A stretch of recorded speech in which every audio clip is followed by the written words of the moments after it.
OTT ఎంట్రీతో under ground లోకి వెళ్లిపోయిన piracy ఇప్పుడు recent times లో మళ్ళీ రీఎంట్రీ ఇచ్చిన సంగతి తెలిసిందే.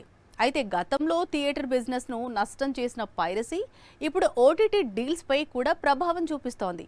పైరసీ అప్గ్రేడెడ్ వర్షన్ నిర్మాతల వెన్నుల్లో వణుకు పుట్టిస్తోంది. సినిమా రిలీజ్ అయిన కొద్ది గంటల్లో హెచ్డీ క్వాలిటీతో ఉన్న పైరసీ ప్రింట్ బయటకు రావటం, వాటిని బస్సుల్లోనూ లోకల్ కేబుల్ ఛానళ్లలోనూ టెలికాస్ట్ చేసే రోజుల్లోకి మళ్లీ వచ్చేశాయి.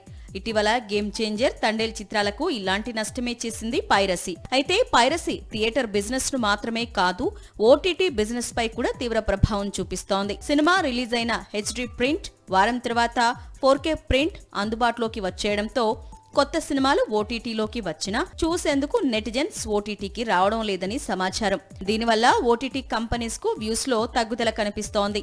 ఇటీవల థియేటర్స్ లో సూపర్ హిట్ అయిన తండేల్ ఫిలిం ఓటీటీ ఎంట్రీ తర్వాత అనుకున్నంత స్థాయిలో రాకపోవడానికి మెయిన్ రీజన్ ఈ పైరసీ ప్రాబ్లం అని తెలుస్తోంది.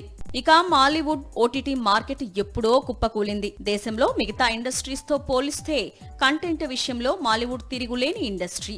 అయినప్పటికీ ఓటీటీ డీల్స్ కుదరకపోవటం, ఓటీటీ కంపెనీస్ మలయాళ సినిమాలను కొనుగోలు చేసేందుకు ముందుకు రాకపోవడం అనేది ఇప్పుడు ఆ ఇండస్ట్రీ ప్రధాన సమస్య. అయితే ఈ ప్రాబ్లంకు మెయిన్ రీజన్ మలయాళీలు.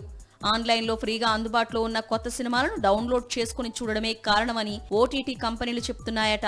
ప్రస్తుతం పైరసీని నిరోధించేందుకు మాలీవుడ్ చాలా ప్రయత్నాలు చేస్తోంది.